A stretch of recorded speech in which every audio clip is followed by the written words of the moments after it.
I'd like to call into order the Southborough School Committee School Committee meeting of Wednesday, January 10th, 2018. And the first item on the agenda is audience sharing.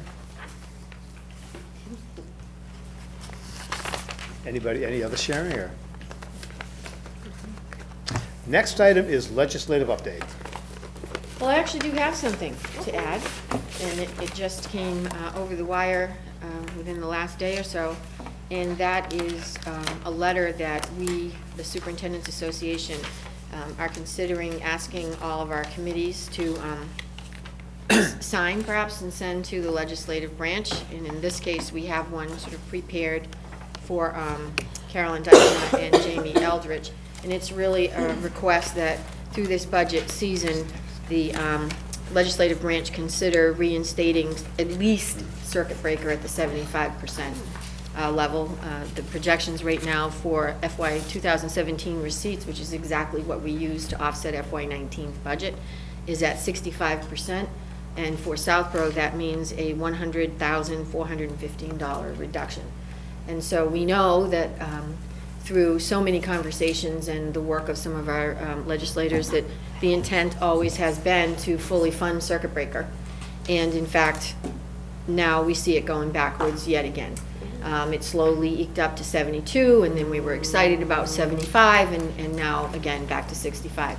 So we have prepared a letter consistent with what all the other districts are thinking about sending and signing off on, and would ask the school committee consider the same. I certainly can read it if you'd like, or just leave it up for review.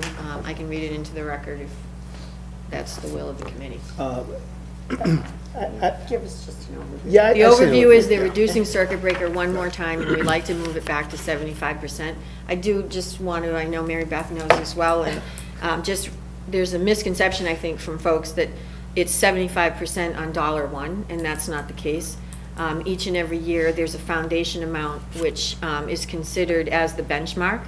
Anything over that, and should your receipts equal an amount consistent with what you spent last year, that's extraordinary relief. You can qualify for extraordinary relief if there's funding left. But the basic circuit breaker doesn't really even start calculating until you have spent over $42,000 each event, not cumulatively.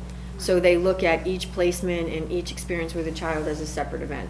And only then would that 65 or 75% reimbursement number apply. It does not consider any special ed transportation, and we know through our budgeting process that the special ed transportation line item is a significant amount of money. Part of many of the legislative initiatives ask for reconsideration for transportation to be considered as part of the circuit breaker reimbursement process, as well as a lot of really medical type of care that we provide through the school system for children. And we have asked for the legislative branch to consider including those costs as well. And at this point, we're still asking. But for this purpose and this letter and the intent of sending this along is really just to bring back what we fight for every year, which is reasonable reimbursement. I mean, it's been a lot of years that, I've dug into this silly circuit breaker and stuff, and I just have such a hard time with them changing this percentage from year to year, because especially when, in this case, they're changing it right before, I think you said they finally changed it right before the final budget Right. back in June, when everybody had budgeted. Right. We're budgeting at this point in time, went through town meetings in April based on an assumed percentage. We wisely, many years back, made the decision to, and we were able financially to do so, where we keep a year in arrears of this aid. So we are using, in a sense, last year's money for this year and such. There's school districts that can't do that, aren't financially able to do that, and they mid-year got these cuts, and these are cuts on services that we're legally obligated to provide on IEPs. So what do? You then cut regular, you cut IEP-based services because we can't cut those things. So when you cut after budgeting's done, it just, What is really unfortunate is you think that people should be rewarded for good planning and good planning ahead, and you're actually punished for doing that because, you know, you put all this effort into trying to plan accurately, and it just, you know, it throws out what you've done. and I think it bears reiterating that the whole idea of when the circuit breaker, I don't know, law, it was a law, I guess, was passed, is that to not burden school districts with a single large expenditure for a child. So the idea was anything above that foundation budget was going to be 100% reimbursed by the state. And, you know, now it had gotten down in that 75 range. And so it, you know, it's just, I just feel like it's something that they shouldn't use as a moving target. I think it's something that they shouldn't lower. You know, we've been fighting for it to go back to what the law was intended to be, let alone get all those other things in. But to reduce it yet again is, I think, just a real disservice to all the children of Massachusetts, not just the children that aid is impacting, because as I said, we can't cut those services for those kids that you're taking the aid away from. We're cutting services to other kids, so. But, so obviously I'll sign it. Okay, so perhaps I was after going to say, we what I adjourn. think is difficult is that this is like an every year, it's basically an every year conversation now. It doesn't always, it's not always, We're doing it's well for a couple 65 or years. 20. Yeah, we're 72, Yeah, but 75 every for year, a couple every year years. we're nervous about it, right? Right. Every year, everybody sits back and they're very nervous about what this number's going to be. And, you know, like Roger said, I mean, that doesn't help you with your planning, okay? And it doesn't help you in being able to look forward and to plan what you're trying to do. So, now, I assume now that the only changes on the reimbursement percentage, they didn't change anything else within circuit Not at breaker, this right? point. Okay. I mean, it would be wonderful if they changed the foundation numbers, make Right. that 30, but I don't. And they're working There's on, no isn't that, they're still conversation. working on that, right? Correct, Yeah. and the foundation number has gone up over time too. I know when I started working with the finances, I think it was around 38,000 was the benchmark. And in just less than, 7 or 8 years, it's up to 42,000. So not only are they reducing the percent, but they're increasing the point at which the reimbursement even starts. And in our situation with the budget, and tonight we're going to have a budget discussion, preliminary discussion, but I think one of the things that is not so visible or transparent when we look at the budget numbers is the operational budget carries a portion of the expense of circuit breaker. We use this reimbursement, but in effect, we're charging costs against that reimbursement. So with it being about 658,000 that we're going to expend in 19 based on 17's receipts, which speaks to Mary Beth's point, that's true cost. That's not something that just we have in the bank. We actually count on that to offset our expenses for circuit breaker in FY19. So the true cost of actual expenditures is about 1.5 million. So that's not something that's so seen, because sometimes we think about this as just Right. reimbursement for what we're spending in that year, but actually it's in addition to what we're spending in that year. And one of the other fortunate circumstances that we find ourselves in terms of our budgeting practices is that should there be an extraordinary placement that was unanticipated in any given fiscal year, we have the circuit breaker that we're receiving in the current year that we could always dip into if we had to. Southborough hasn't had to do that, but there are circumstances where districts do need to expend current receipts. In other words, receipts that they're receiving based on 18 in 19, and that's when you sort of start that snowball effect of trying to catch up from that experience. So when you reduce 100,000, if we had an extraordinary situation, it's less money for us to be able to go to. And I think circuit breaker is one of the few state aids, or if it could be the only one, I don't really know, but it directly impacts the schools because by law it has to come to the school district, and we have to show our net outplacement replace special ed number is a net number. It's what our actual cost is, net this circuit Right. breaker, and we show the net number where any other change in student aid goes to the town coffers, and then it's part of the greater town budget income coming in. So it's, all in all, it's just an it's different than most aid, but it really, it has an immediate impact on our school budget, so. And it's not a grant, you have to spend it to get it. Okay. Now, does the letter note that they're increasing the threshold at the same time that they're reducing the Well, percentage? the threshold from last year to this year is not being increased. It Okay. has been increased historically over time. Okay. So, yeah, it's very early in That's the for next budget year. process. Yeah, sorry if I missed this, but whose budget proposals is this, the governor's or something else? Current. The current It's budget. the current request to return the current reimbursement for FY 2017's receipts to 75%, and consider making sure that FY 2018 receipts actually are reimbursed at 75%. It's not going to help us too much because they're really looking at But I mean, 18's who's receipts. proposing that it be lower? No, it was lowered. It was lowered. was lowered. It It is was lowered. lowered. It is So the lowered. number that we see on the screen tonight is actually a reduction. Yeah. And It we got would lowered, like to like, have them move in it June. back to the 75% level as they consider FY 2018 receipts. Because right now, it's tracking at the 65% reduced rate. So we're being very proactive.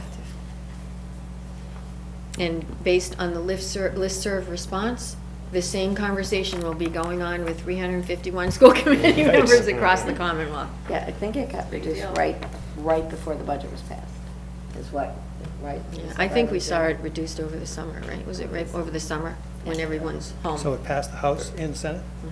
Mhm. That's not good. So hopefully, we know that these kinds of letter writing campaigns yield positive results for our budgets, so let's hope this will do the same. Someone did say, I think it was one of the town managers, that the good news is that the state receipts are up right now. And it's too early to know what that would mean, but at least they're not down.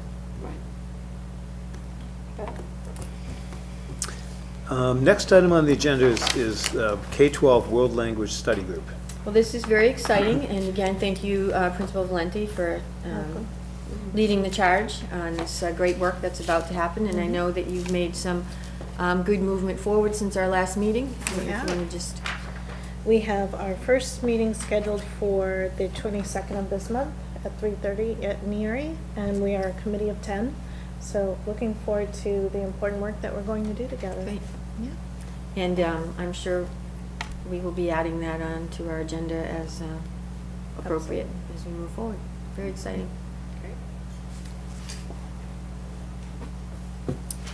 Next item is the kindergarten transition update. We do have some good news. I do not have any kindergarten numbers, actually. The registration starts tomorrow.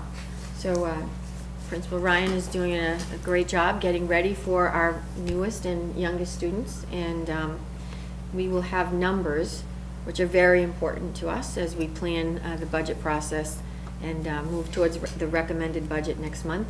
We should have those numbers in next week, which will be very helpful for us as we finalize our budget projections. We do know that preschool numbers are up, and a lot of those youngsters are headed towards the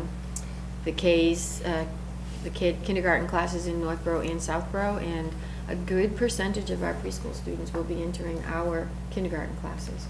So we've done a lot of proactive interventions with our students in the preschool program, and making sure that they're prepared to enter kindergarten with perhaps some additional supports, but they're moving on in our own system, so that's exciting.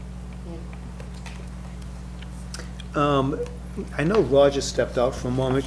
Could we switch the public safety building update before the municipal technology committee, just in case he happens to come in? Sure. Just a brief Yep. update. Provided a letter on behalf of the school committee reviewed by Mr. Capra. Just really reiterating the entry point and the traffic flow out of Woodward. I think it's great news that our students will be entering off of Corderville Road and from the new driveway that they're proposing to construct. And our students will be actually getting off the bus on the same side as the school entry point. So we've already addressed, I think, a safety concern where the students are crossing that very busy roadway. We have not received our design work or our transportation study yet. Jason Malinowski, who is chairing the Public Safety Building Initiative, did chat with me briefly today, and on our behalf, he's circling back with both, because they are also contracted with the town to work on the project. At this point, that piece of information is what the town and the planning board requested, and it was important for us to just provide that statement to them for that piece of their concern, for them to move forward with their timeline. We also talked about the importance of constructing a gate just on or in very close proximity to the outer skirts of the Woodward property, so that that gate is closed off to traffic from anyone entering from the public safety driveway. So it will be secure for our students, and we as a school will be responsible for closing and opening that gate depending on our needs and the traffic flow of the buses. So those two things have been finalized. I circled back with Jason this morning.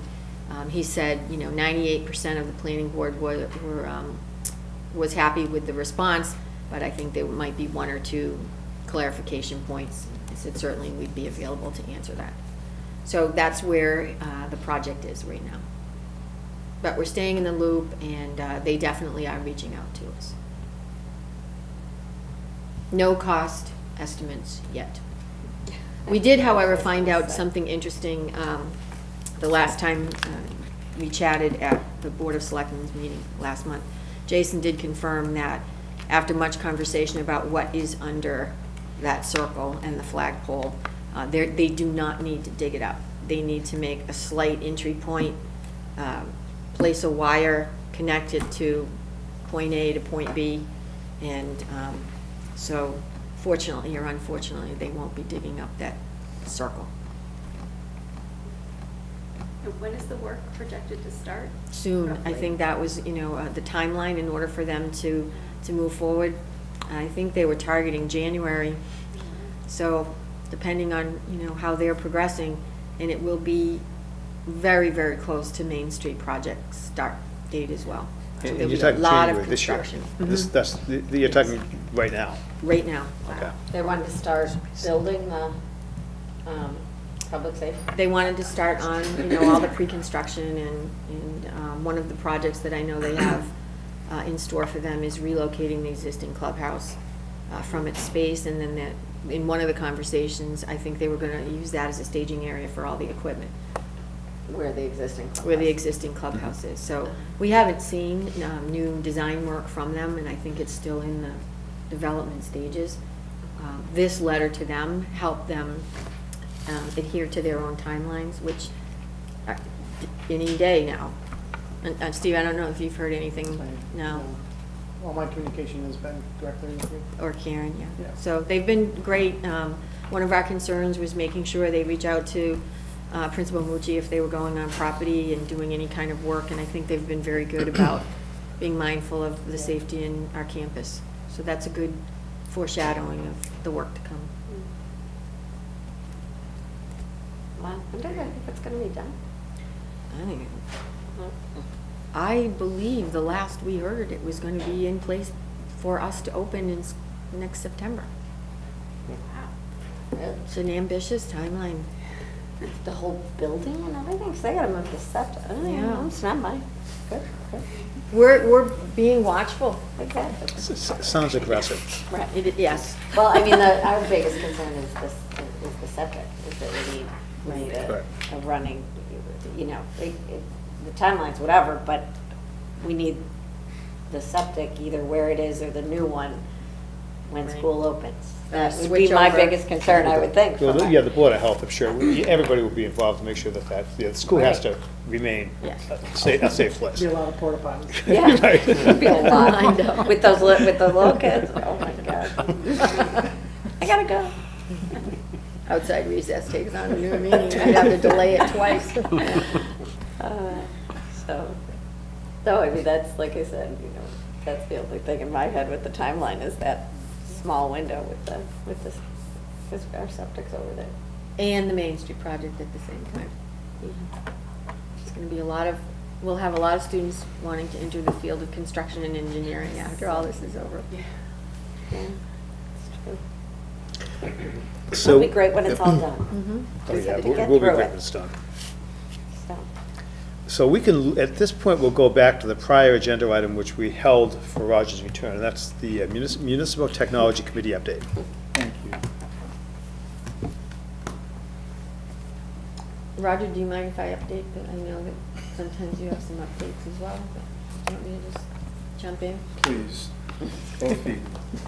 So we've actually been talking a little bit about the progress of the Municipal Technology Committee at each of our school committee meetings. And I believe at the December meeting, we celebrated Mr. Desmond's appointment as the member of what we are now calling the Municipal Technology Selection Committee.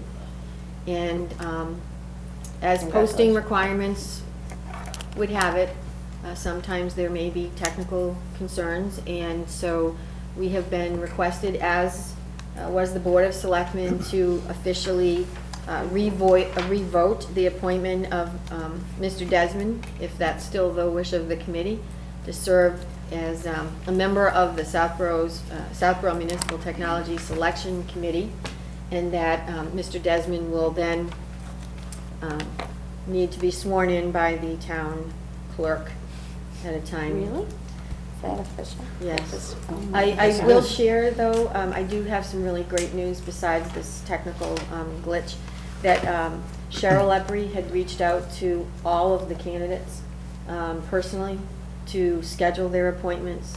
And even though there had been, some time delay from when the postings occurred, the school got out ahead of this, and so our posting was opened and closed on time. The Board of Selectmen opened their posting and extended it to December 8th. Every applicant who submitted a letter of interest still is interested. They were quite excited about being contacted, and I know that when she called them all to tell them that there was a slight delay and that there would be some rescheduling of these appointments, they were understanding and still expressed interest in participating. So at this point, we need to move this forward this evening so that we can participate in whatever next steps the town is going to undertake to convene this selection committee. It's actually encouraging to hear that they all exhibited patience. It's definitely a characteristic they'll need, I think, if they get selected. It's a celebrated skill. And Attribute. I'm sorry to ask this question, but again, we're re-voting why? It's really a matter of Being sworn in time or something like this? Or- There is a town bylaw that requires members who serve in a collective capacity when representing multiple boards to be officially appointed and to be then sworn in to serve on that respective board. Within 15 days, I think it was. Within 15 So- days so- of the appointment, so we missed it by about So it's 5 All days. right, so it's a swearing thing that. It's a town bylaw. Yeah, town bylaw, okay. Right. Yes, so that's what we need to do to move forward with this great initiative. Oh, well, So- I'm gonna make a motion that. Before he changes his mind. Yes, I would just gladly make a motion that we appoint Paul Desmond as our representative on the Municipal Technology Selection Committee. Okay. I'll second. Okay. In discussion? So I'm not sure if we have to roll call, but I'd like to err on the side of caution and Oh, okay. suggest Good that idea. we probably do a roll call vote Okay. to make sure. Absolutely, we want this to be Just to fun. be sure.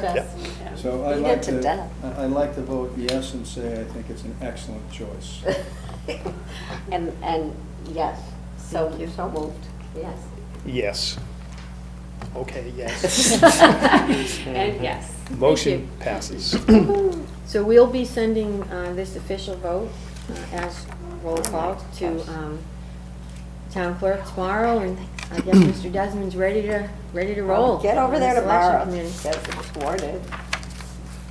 Thank you. We all have to go sign our campaign finance. Oh, That's yeah. right, we have to do, Oh, yeah. that's a good reminder for everybody. It By got to the January point when 30th. when I go in, I'm always like, do you need me to sign It's it? the 28th? Yeah, I think it's, yeah. Actually, thank you for reminding everybody. So, I'm here to help. yeah. Okay, so next item on the agenda is the superintendent's report to the committee enrollments. The first item on the agenda is, as always, enrollments, and in your packet, you will find our December 21st actuals tracked against our projections as of June 22nd, 2017. So we're noting that there have been some slight modifications in the numbers, and on the flip side of that, again, is the tracking of exactly what that translates to over the school year. And so we seem to be a total variance after students enrolling and moving on perhaps to other districts of a -3. And that's helpful information just to see how students, the transitions throughout the year. I think we consider almost all enrollment data, including NESDEC, including our census. I will have to say that the town clerk, Mr. Haggerty, has done an amazing job trying to collaborate with the schools to enhance the census process, and had spent several hours with us this summer trying to understand what our process was for taking this information in and how we used it. And I know that he made some changes, so that I'm hopeful that as we move forward, the census data that we receive from the town is even that much more informative for us as we continue to look at this and examine this on a monthly basis. What you also have in your packet is the projections for FY19 as we move our students forward per grade. And this is, as of January 1 against our actuals of December 21st.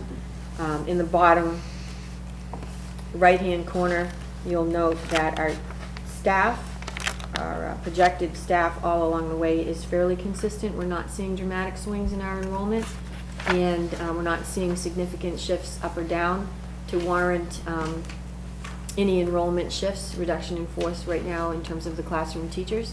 We still have a month or 2 months before our recommended budget moves forward, but at this point, we're holding steady on our teachers in the classroom.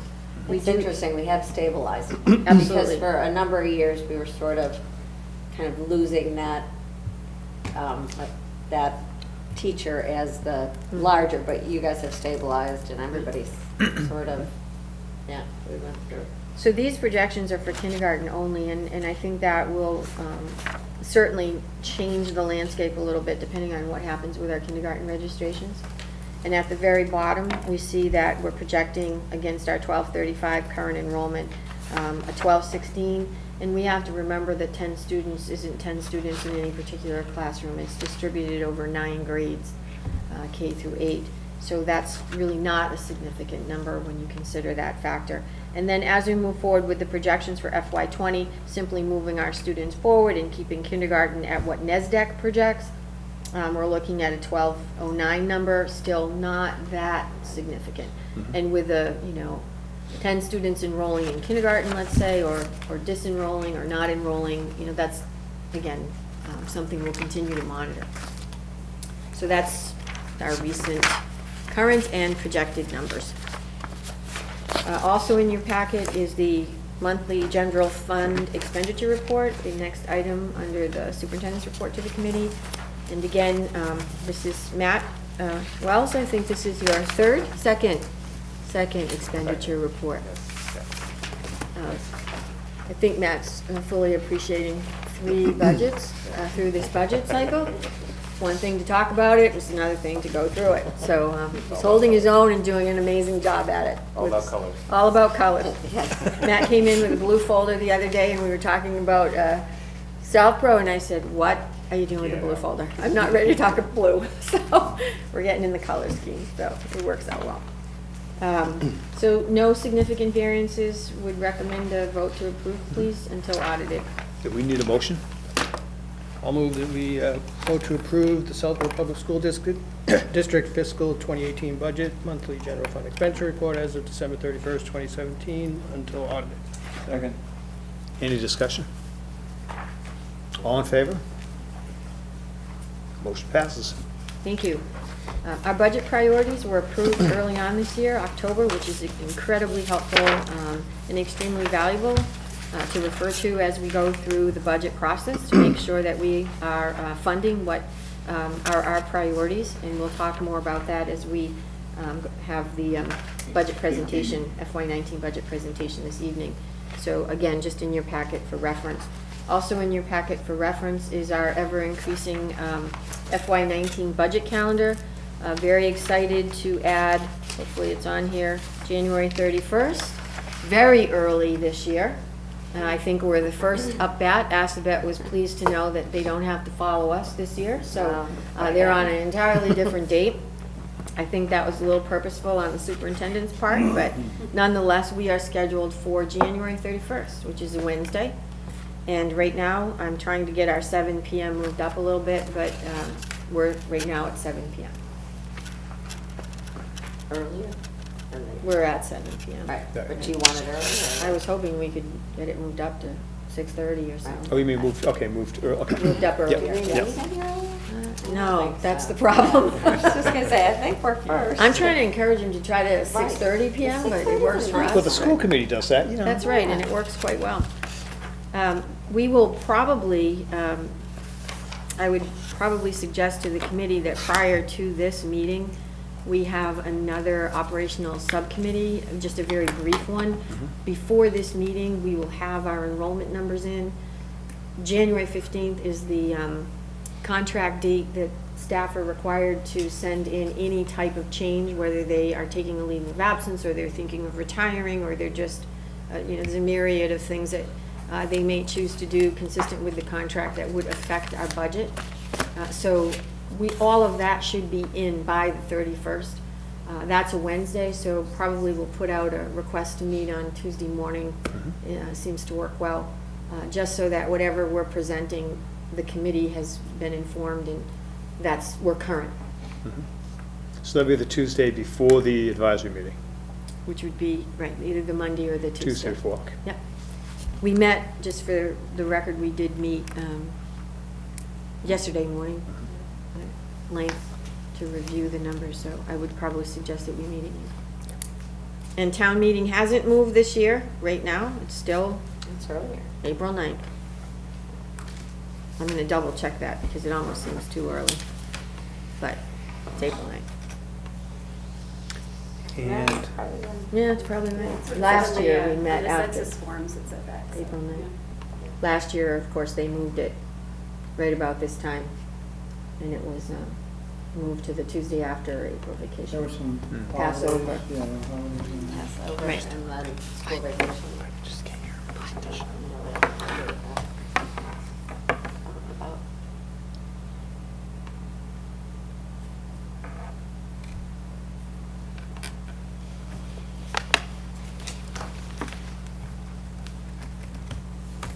Slight technology break. If I might skip over 5 while we're setting up. 6, again, the capital plan is in the packet for distribution. It was voted and approved on November 6th. And as always, this is a tremendous guide for the work that we need to do in each of our schools. I will have to say that this building looks phenomenal. Brian Fantoni, who is a custodian and has been a member of our custodial crew, is stepping up to the interim position of facilities manager, and he's doing a great job in that interim role. The building, I did notice it is spotless, so your crew's doing an amazing job. Brent left us in good shape. He's not. Brent's in Florida. Yeah. I think he actually left before the snow fell, so. Can't blame him. He will be back, though. I think he will always be part of us. And tonight, I'm pleased to present some preliminary discussion points and some numbers. that will be part of our FY19 recommended budget. As I mentioned earlier, there are some significant variables still yet to be finalized. That is kindergarten, our enrollment numbers for kindergarten. Preschool is still registering. The good news is we do it soon enough before we finalize the budget. Changes always occur with folks moving in and out after the budget is set, but at least we're able to capture the significant numbers that are really the most impactful on the budget process. And also, our staff still has until Monday, January 15th, to submit any changes. And I did receive a few today as well, and one change can have a significant difference on what the budget numbers are or what we choose to place in our budget for the next year. So that's why we like to keep this as sort of a preliminary conversation. So we had an interesting conversation yesterday morning about the notion that we do refer to this as public schools, and we often refer to it as a K-8 budget, but actually there are a number of, thank you Mary Beth, there are a number of budgetary items that are actually included in this operational budget and this preliminary budget that address funding preschool. So whether we start saying, and funding People up through 22. 22, I think right. people have never realized that we, if somebody has been outplaced before they, at Enter high any school. age, pre-high school, they stay on our budget till they're 22 years old. So it's, the K-8 is It's K-8 plus. plus. Right. Plus And above. if they do, and Mary Beth is exactly right, and if they do enter high school and then are placed out, it's captured on the regional budget. And likewise for the other borough that leads into Algonquin, it's maintained in their pre-K-8 budget. So this should look very familiar to us all. This is also a very important document that guides the work because it centers on our philosophy for providing a very rich teaching and learning experience for all of our students. This is something that we find on our website, within our schools, and something that guides our mission. Here are our budget priorities that were voted in November to fund high priority items as identified in Vision 2020. And as we were discussing FY19, we realized that in 6 months we will be working on FY 2020's budget. So this will sunset and the sun will rise on a new strategic plan shortly within the next 2 years. Maintain the school facilities to protect the capital investment in the buildings and building systems. We've always highlighted this as something that's very important to us. We want a positive environment and a welcoming environment for all of our students and our school community. This particular budget priority is very much supported by our facilities rental account as well, which is a revolving account. And we often use that to marry whatever money is necessarily in the operational budget for each year. Ensure adequate, consistent, and reliable funding to position Southborough Public Schools to adopt and integrate 21st century skills into teaching and learning experience.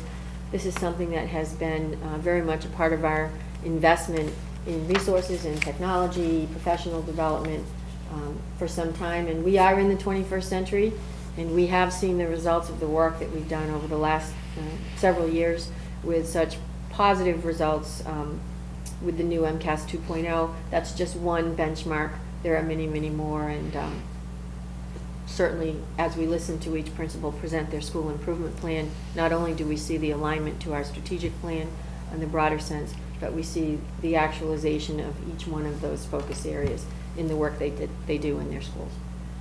Continue to transition to a tuition-free kindergarten model within a time frame which is fiscally responsible.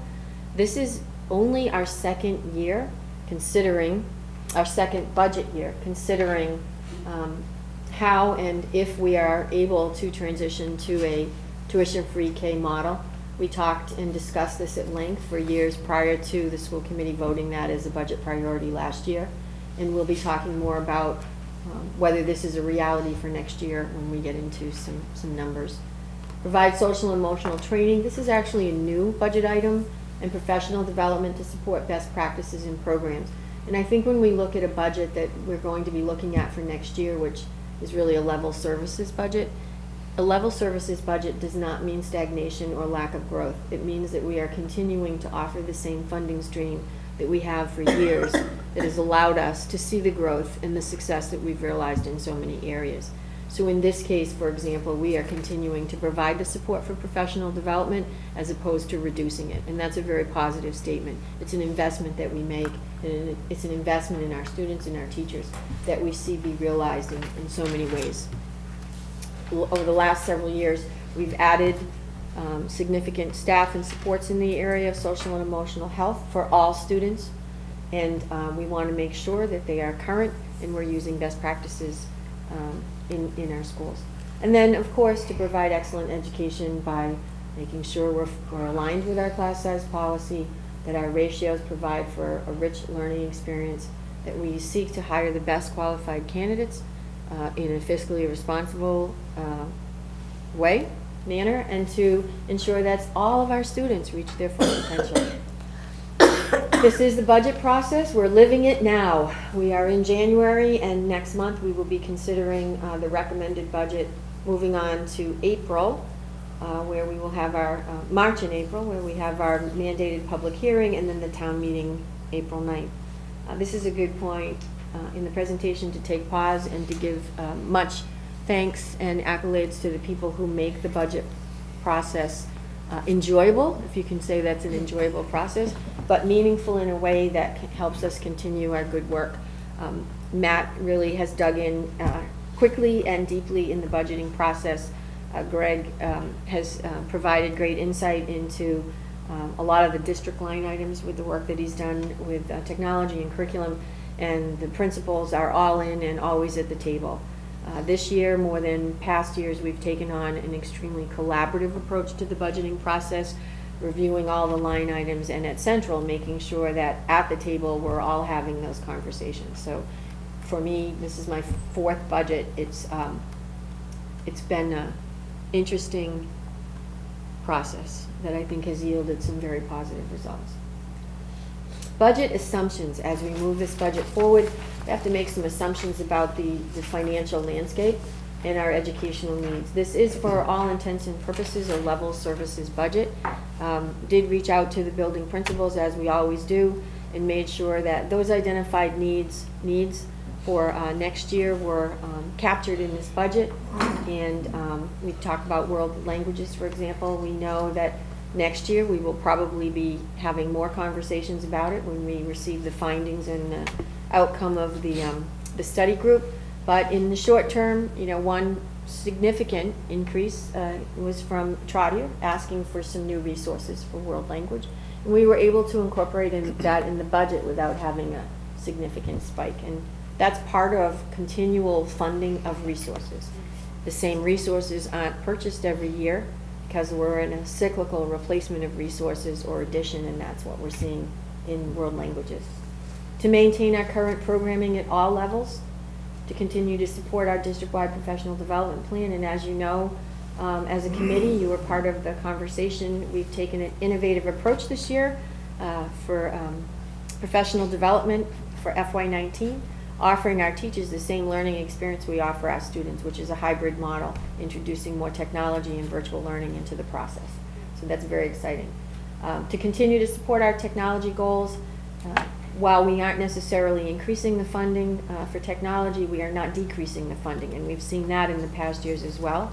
And what is equally as important is maintaining and sustaining a current flow of funding to address the technology needs that we have each and every year. In this case, we're continuing with our 1-to-1 initiative for grades 3 and 8 and a device ratio of 2-to-1, and this is current mobile devices.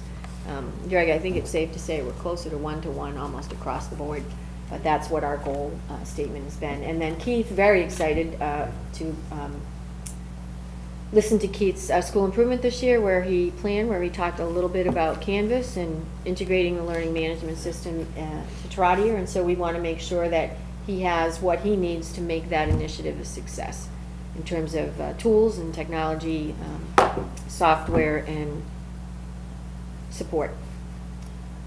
Upgrade essential communication systems. So earlier, previous slide, we mentioned how important the facilities rental income is, because that does offset some bigger initiatives that we want to undertake. Replacing the phone system is one of them. That's definitely something that we're doing some research on and hope will be realized across the board in all schools at the end of perhaps this year, moving into 19, once that funding is approved. And then again, the kindergarten transitioning into year 2. What has impacted our budget conversation in terms of a more financial direct impact? I think this bullet is on every slide. Increased cost in student support services. We talked a little bit about that earlier with respect to circuit breaker, offsetting those expenses. So even if student support services did not directly and significantly increase, any shift in circuit breaker reimbursement would have an impact. We've had minimal employee shifts, so that looks a little strange to see that up there, but what it basically means is each and every year we've tried to capture savings for the budget or be able to add to the budget in terms of staffing when we've had retirements. No retirements this year. I think we've had one, but that position will be replaced. So Southborough schools are a great place to live and work, and that creates some challenges in a budget cycle when there's no shift downward because of retirements. We don't have that revenue source to capture in our planning. This one, we don't know if we're going to experience this, but we've seen a slight decline over the years in our grant revenue. So this is something we are very mindful of in the budget process. We do charge not innovative practices to the grants, we charge specific staff to the grants. And we rely on this grant to provide additional professional development resources. So why are we so mindful of it? Circuit breaker went down over the summer. Most of the grants are reauthorized in terms of funding amounts, the entitlement grants, the Title I's, Title II's, Title III, which supports English language learners. That's a grant that Rhoda relies on very much for the work that she does, which is incredible out of that one grant. And as a total, Southborough received about $480,000 in grants, which is very important funding. If those grants are reduced over the summer, then we have the challenge of finding some way to migrate them to the operational budget. In some cases, it means freezing the budget early on. In some cases, it might mean reductions in force. We don't know, but we are mindful of that. And really, we don't talk much about that when we talk about the budget process. And because of the rapidly changing landscape, it's important to keep that in the back of our minds. Those are both federal and state grants? Federal and state. Most of them are federal entitlement grants. We receive the amount that we're eligible for, and we write the grant. The only way you really don't receive the grant is if you don't write the grant. But even that funding formula has It's a good changed. line item until you explained that the 480,000 Mhm. total amount of the grants. Right. Right. So that could be an impact for us. Contractual obligations this year, based on very preliminary analysis and estimated increase in the budget over FY18, 68% of the total preliminary increase represents the adjustment in salaries in just the teachers' line items. So that would be regular ed and student support services line item. So when you think about the overall increase, and you think 68% of that just in the teacher salaries line items, it doesn't give a lot of room for all those other line items. And then increased preschool enrollment, and with that enrollment becomes meeting the needs of our very, very youngest members of our school community. As we know, preschool is offered as an option to children who are not now covered under the special ed student support umbrella, but we are mandated by state regulations to educate any student who is on an IEP entering preschool, and we also are required to provide transportation. So much of cost to that, while we do collect tuition, the tuition is for the students who choose to attend. And so the offset for tuition is about 20% of the total cost of preschool. So you said that 68% of the increase is attributed to Staffing. staffing. So, I should know at least, I should be, that's kind of what this is. Do we know off the top of our heads what percent of our total budget is staffing? Yes, it's about 70%. Okay. Yeah, we calculated that last year. I haven't calculated it exactly for this year yet, but I will definitely have that with us. So it's pretty consistent. It is. I was actually surprised. Oftentimes, we use 80% as a number, so it was actually a little bit less than 80%. But, you know, I mean, it makes sense, you know, Right. since it's, I will say that one of the things that was quite interesting through the contractual obligation, I represented the COLA on the presentation, but of course, there are still steps and lanes and moving across the grid horizontally based on education and steps vertically based on years of service. Most of our staff have been with us over 11, 12 years. We start at 0, so 12 years they max out on the horizontal grid.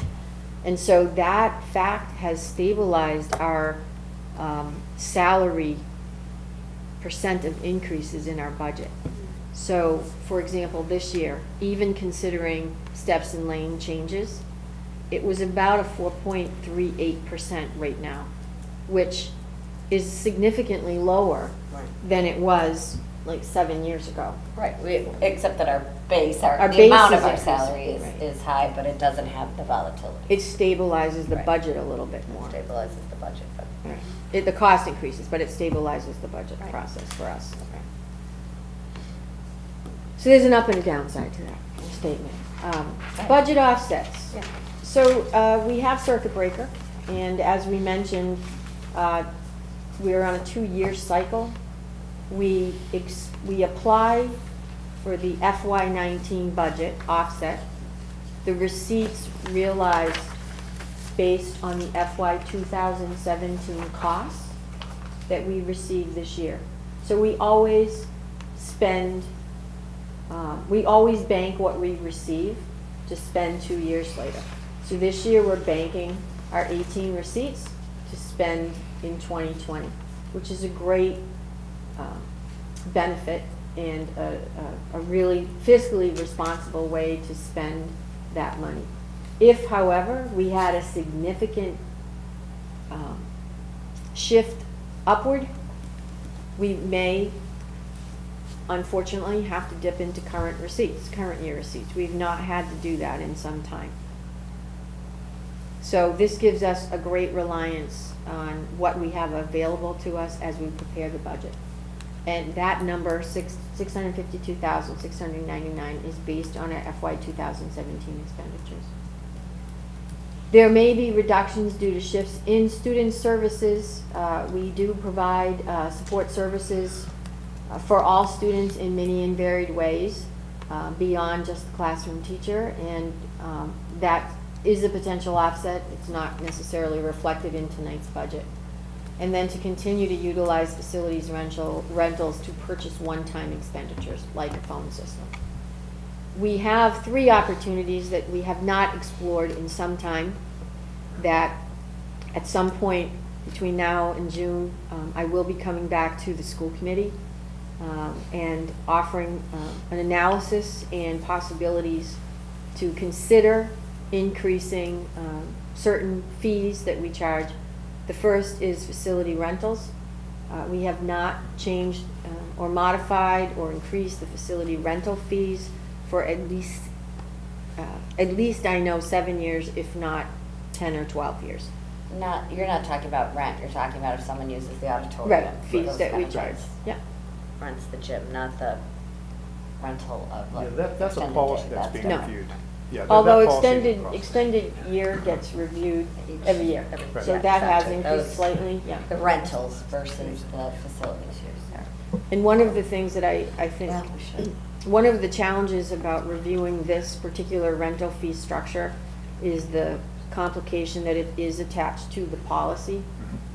And that is probably a rare instance where the procedural practical piece is tied to the policy, because it makes it a little bit more cumbersome whenever we want to make a change to the fee structure, because it has to go to Should the we policy separate those subcommittee. two? So there will be a recommendation made that we separate the two, we disengage the two, so that each year we can conduct this analysis. Makes sense. And the policy takes on more of the same structure as every other Well, policy. then the policy would basically state that each year you will review with the school committee your set fees for that year. Okay, that makes it a lot easier. That changed 7 pages to 2 lines, that's great. And then the proposed increase in lunch cost, we have not increased the cost of the school meals for some time. We are, right, Matt, the state recommends $2.86, 2.86 cents, and we are, $2.75. It's been there for a long time, hasn't it? 2012. and we also want to revisit preschool tuitions. Tuitions right now are charged on a sliding scale, and that scale really is based not on ability to pay the fee, but rather how many hours a week the children receive an educational experience. We have PM, AM, PM, 4-day, 5-day, 2-day, 3-day. And so what we'd like to do is sort of take a look at all of that and consider that.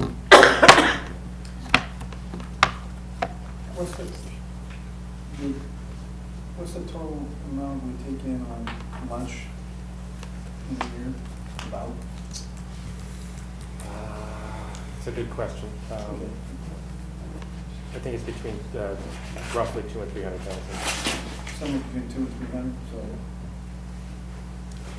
Lunch is supposed to be self-funding, Yeah. and it isn't always, so. Yeah, it was off, I think it was off. What I was by- trying to understand by asking what the baseline is, you know, for whatever percentage, we may or may not increase it if the proposal, you know, were to move forward and then pass. But what are we end up talking about as far as an actual, you know, adjustment to our offset to our budgets? Hmm. No, but it's outside of our budget. It's not in our budget, it's a revolving account. Yeah, what happens though is if they overrun the Wait, revolving. so it's sitting here on the budget offset. Yeah. Well, Sorry. what Jerry said. So- I think And last then year it we should be- overspent by a We small amount, overspent. like 12,000, so that had to get paid out of general funds. Okay, so the idea now is to make sure that we're at least at break even. We want to be at break even for it, so. Sure. But Makes sense. it isn't a lot of money. Right. Right. That was, It's not a lot. I was thinking, So those are some of the things that we'll be revisiting this year. And so that 593,438 is the range, is the number. Those are where that's basically where we are now. It's not the calculation forward. We've got some work to do to reduce the budget. That 593 is actually the target number from the town. And they've given us a range which is somewhere between 3 and 3.3% right now. So those numbers are not actual numbers other than preliminary numbers. So that 593 is not really a math number. It's what the town is suggesting we need to come in at in terms of an increase. So it would be the appropriated budget plus the 593. Okay, so that's, the 24,286 is not a correct number? No. That's all, okay, so that's, It's a preliminary. so we should, number. okay. Yeah. So really, if we were looking at what the town would like us to come in at for this year, it's 19,781,258 plus the 593,438. And it's about, in their range, a 3% increase, which is what that is off of the appropriation. So we're gonna be coming back with more numbers next month after we finalize all of those variables, and hopefully at our meeting before the 31st. So this is our second budget season, as we consider moving towards our free kindergarten, tuition-free model. And I will say last year, I know we had a lot of conversations about when we were going to be able to finalize, for example, tuition reductions, and could we reduce tuition, and how much can we move on to budget. And it might have seemed like it was a moving target. It wasn't completely a moving target. We saw the target, but we weren't sure if we were going to hit it, because it's based on a lot of things. It's based on how many people are actually going to be able to pay full tuition, because we have a sliding scale based on ability to pay. We also... And anyone who's special needs or on an IEP doesn't pay. Right, we have some folks who are free tuition, as Mary Beth suggested, and there's probably about 3 or 5 factors that go into that actual tuition. It isn't all or nothing, so there's different rates that are charged. We were able to realize a reduction in FY17. The tuition for full K was $32.50. Over the summer, and when the final numbers were in, we were able to reduce the tuition to $29.50, which was a significant drop in one budgeting season. So I'm happy to report that the projections that we shared in FY18 were pretty close to the target.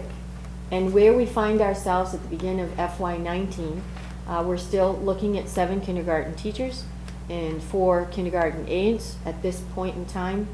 And that means an incurred cost of $739,474 for kindergarten. 201 of that, 201,230, is non-operational, which is tuition revolving based.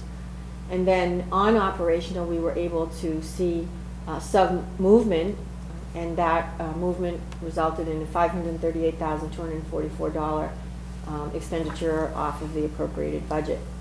The proposal for next year is to move $78.5 of kindergarten costs to operational budgets, to reduce the tuition to $19.50. It's huge.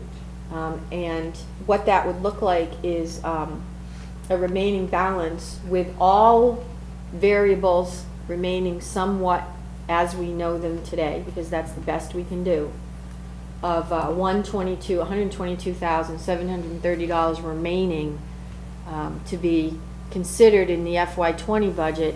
And after that, the third year, we will be for full free day K, which is exciting.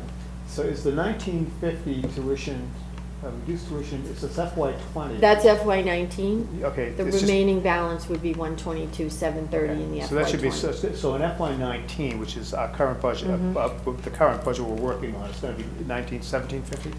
Yes, It's okay, yes. That's the current proposal. okay.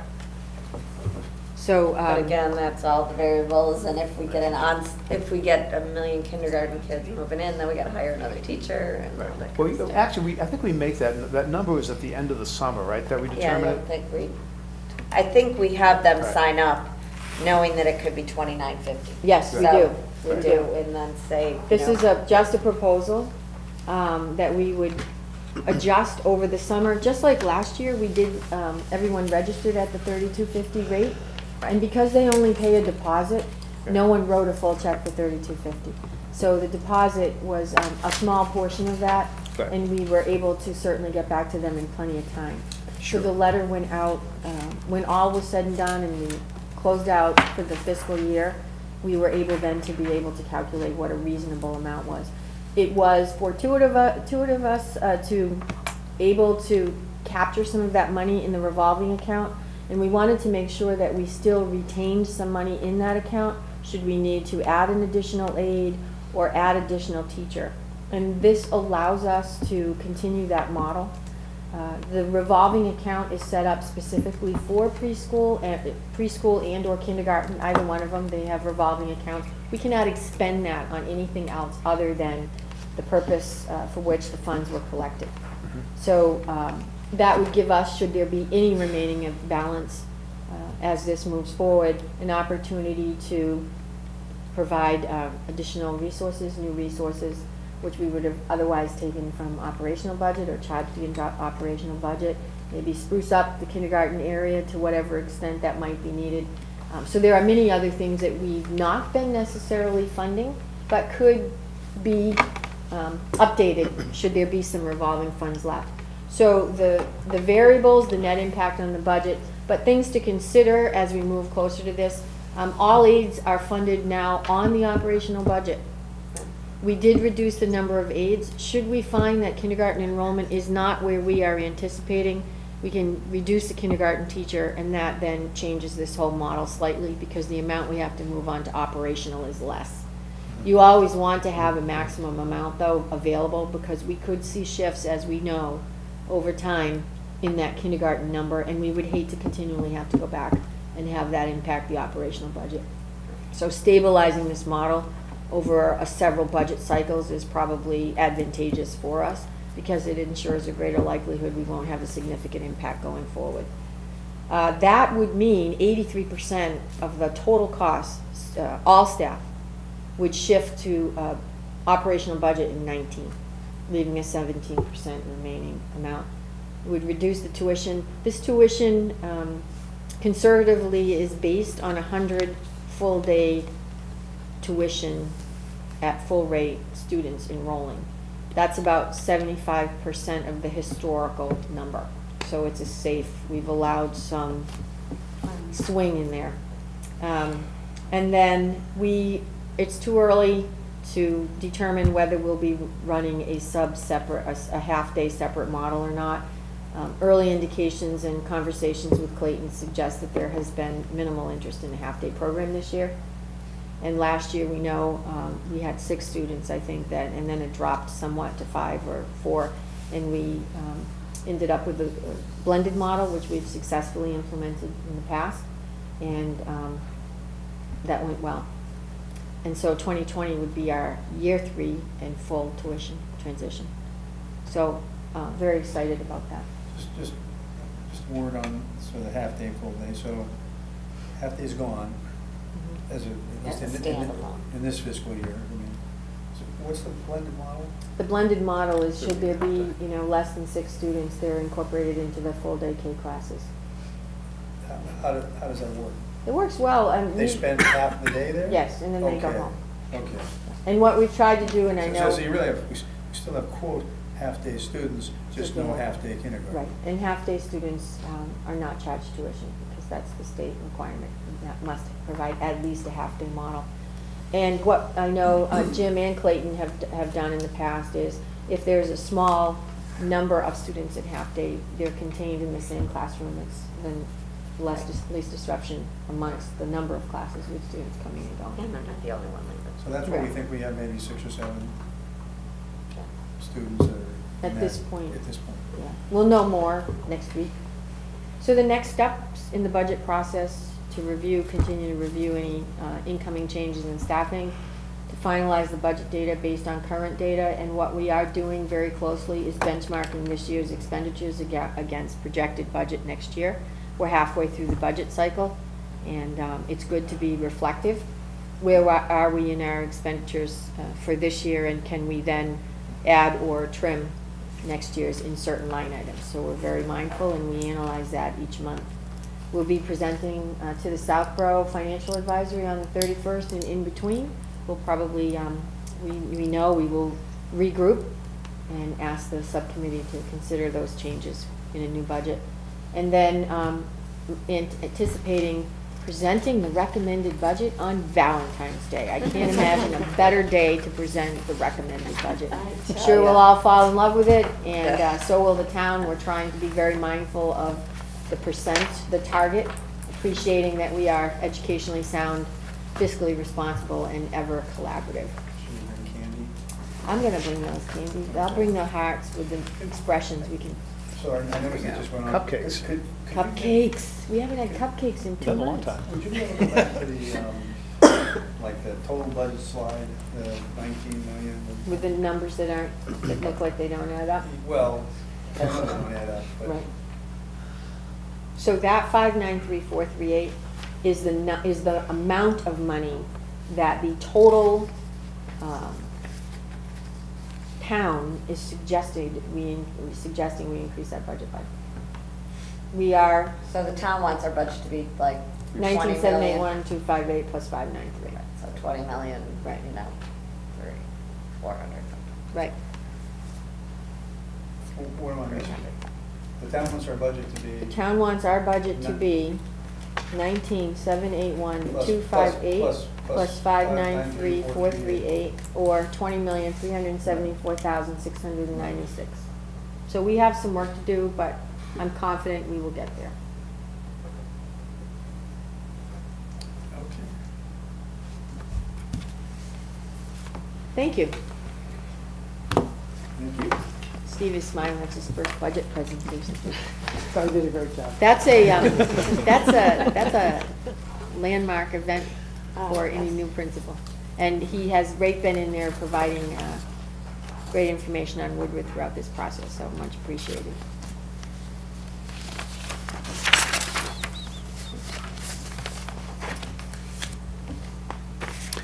So I guess we can move to the next item, which is educational policy, and there's none at this time. And policy development and distribution, the revised policy for curriculum I-140.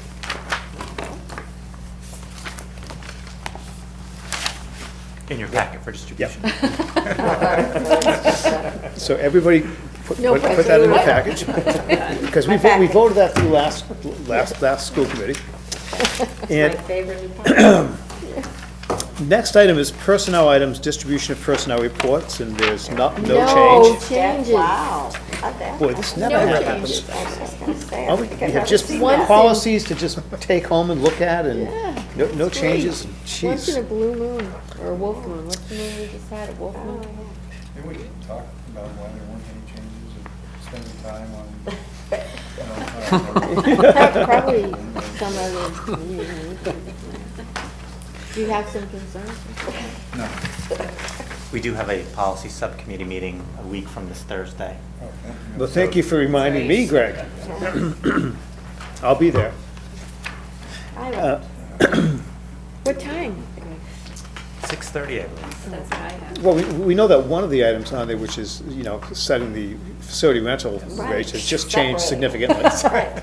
That was an on-air policy Right. development, I think. We all agree. I have it for 6, actually. 6 o'clock. Yeah. Yes, 6. And communications, none at this time, and action on meetings, on minutes. So, underneath your packet, actually, thank you, Mr. Desmond, Paul did provide some edits, and we so noted them in your packet.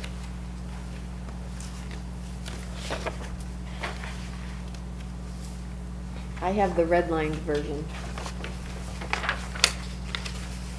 I have two different versions. Yeah. And the red line version is the one we're voting on, right? That's correct. Okay, do I have a motion on the minutes of December 13th?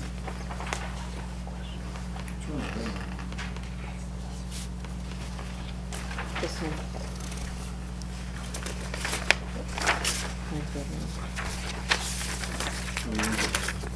I'll move that we approve the Southborough School Committee open meeting minutes of Wednesday, December 13th, 2017. Second? And any discussion? So, we're approving The these red with changes, Yeah, correct? I think we should note that we're approving the document with the changes, because we have two documents here. Seconded. Yeah. And all in favor? Those minutes pass. Thank you. And approval of bill and payrolls and agenda items for next month. They're all yellow, too. Yes, they are. There's a green one in there. Got my blues yesterday morning. Yeah. And agenda for next month? Recommended budget, hopefully. Certainly the budget, and this, I guess, the Neary School Improvement Plan. Yes. We've seen a preview, it's exciting. Kathleen's been hard at work on her improvement plan. Update on the committee? Yes. Language? Right. She's meeting for it. I have a process question. So if a committee member has a topic that they'd like considered as an agenda item, there's nothing, significant about this question.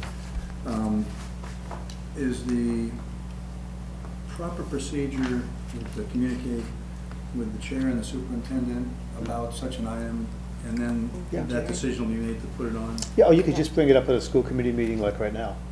In other words, you could bring it Well, up right now, we could talk to. yeah. Yeah, or you could send it to myself and. Because the chair makes the agendas. Right. So- Okay. And then we would But just, either one's acceptable. yeah, yeah. I think it's, bringing, if you can bring it up in a meeting like now when we're talking about the next agenda, I think that's probably the best, because we can get some kind of idea of what we're gonna be doing, so, ahead of time, so. But either way is fine. Okay. I don't think I have all the data yet for it to make a sensible discussion out of it. You know what, then when you think you're ready, just shoot us an email Yeah, that's what and we'll we'll take care of it. Sounds intriguing. We're all intrigued now. Oh, no, it's not good to be intrigued. Just remember, it is Valentine's Day, we're having the next meeting, so. Um, Has anyone I could bring the heard- wine. Fine. Those chocolate Just strawberries too. saying. Red. That's all I drink. Has anyone heard of a woman named Elizabeth Englander? Oh, Okay, you have. Yes. Um, So she is part of the MARC organization? Yes. Yes. So do we do anything? Or have we? I know she's given some presentations that I've had a lot of very interesting, positive feedback on, both from teachers as well as. We use a It's lot a of her research You do? and Okay. It's a and very, programs. clearly it's a very appropriate area, K through 8 especially. Absolutely. Right? But it might be something we can talk further about at our next meeting, and how we use her information. And So if you, so that was really, without having enough information to discuss it intelligently, that was really the topic that I was hoping to get some further information on and maybe spend a little time discussing. maybe, I think That kind makes of a sense. broader presentation around social emotional learning and how that work fits in, but we also use other theorists and really research, interesting, the whole Jessica social- Minahan and so forth. So maybe a presentation on social Social emotional That would learning. be really. I think that's a Even- really I good think that's a idea. great idea. Yeah. Yeah, Her work. Well, just social emotional in general is just such a, Well, it gets into Yeah. a lot of significant areas. I mean, cyberbullying Absolutely. and, high risk digital behaviors, okay, and so, and it really, it's so prevalent. I mean, both, whether we're talking about just K through 3 even, or even then 4 through 8. So which other people here know much better than I do, for sure. All right. So that was, Yeah, so that's great. nothing more exciting than that. So I know Kathleen is interested in adding it to the discussion, and, as Greg suggests, it seems like something, we talk about social emotional learning all the time, we talk about Right. investing in social emotional programs and best practices, so, putting that all together, as Greg suggests, is a great idea. Right. Maybe after budget. Right, well, it's on our budget priorities right now, too. Right. I think that was just recently added, too, right? So this is perfect timing.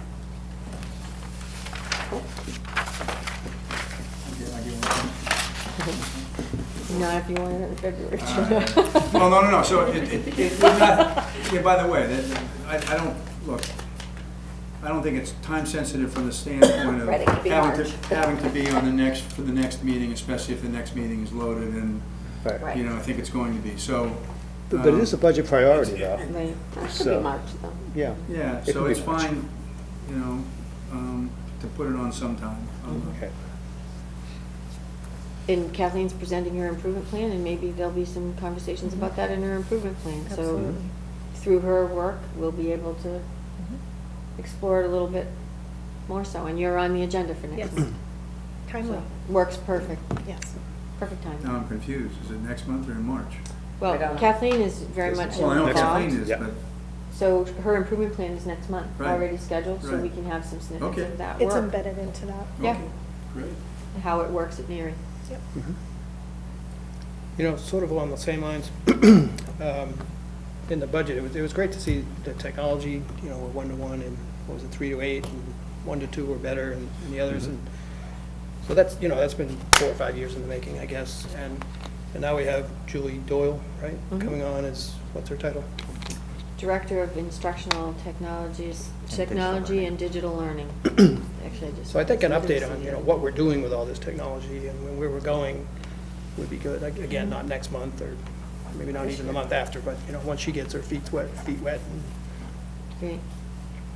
And hands. Knee deep in tech.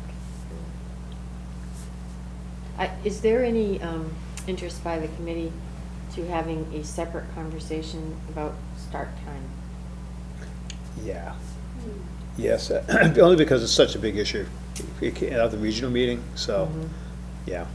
And we've talked about start time, and we're definitely gonna be talking about it again at the combined meeting. But the perspective of K-8 is very different. We consider the challenges that it presents to create a change in any of the times of our schools with respect to how we tier our buses. And we talk about the complexities of what that would mean and the cost factor. And we've explored that discussion and that topic quite deeply over the last 4 years. And really have not, I know we've talked about it in a broad sense, but have not really talked about it at the K-8 level.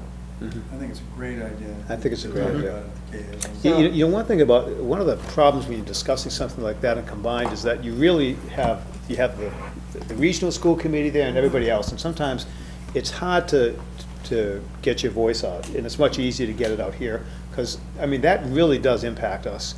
And I think it's really important that we talk about where we think, that we get some kind of understanding of where everybody is on it. And get the feedback for, right, with the staff, the principals, people. Right. I mean, get that, it's a community impacted choice. Yeah. You know, it definitely does impact K through 8 in different ways, for sure.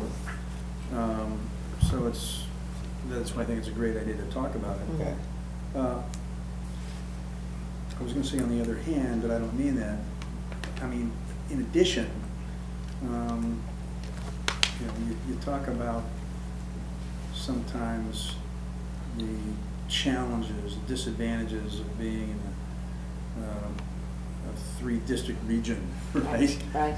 But I'll tell you, but one of the advantages, I think, of being in a 3-district region is, as opposed to where there are separate districts, it forces us to think, at least a bit, about how it affects, you know, for example, the high school. And if we were connected in some ways, we might not think about it as much if we were in a different situation. And yet, it's still important to think about it, because these kids, when they leave K through 8, that's where they're going next. That's it, that's, they leave K through 8 and they get up at 6 in the morning for high school. Right, so, So, Yeah. but having, I think it's a great idea. I think, Yeah. you know, we've talked about it in a combined, at the combined meetings, and I agree, it's a lot of information, and we have a full agenda, and, you know, with region scheduled right after that, we don't really get into what's unique about the topic with respect to each individual committee.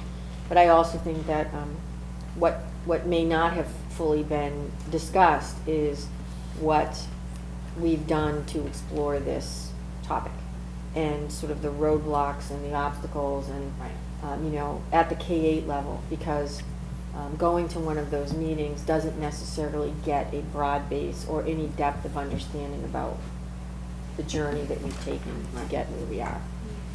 You know, I would just say, if it was that easy, there's 351 cities and towns, and, you know, there's a handful, and in the last 3 years, or the last 2 years, there's only 3 that have been able to move. And they're, you know, so there's definitely some challenges, but to have that rich conversation is something that's been lacking. Yeah, sadly, and maybe understandably, as you point out, a lot of the discussion is about where we aren't when you come to those, as opposed to really, Right. it's been put into where we are, so. And what it's a we've good- done. It's a good, Great. good exercise to do. And since it's a topic that we love to talk about, it would probably might fit on February 14th agenda. Wow. Right. Okay, so the next item would be audience sharing, which doesn't show on our agenda, but we should have it on there. And Speaker series. I have speaker series, the Yeah. last speaker series of the year is going to be February 1st. It's Dr. Kathleen Howland, who is a faculty member of Berkeley College.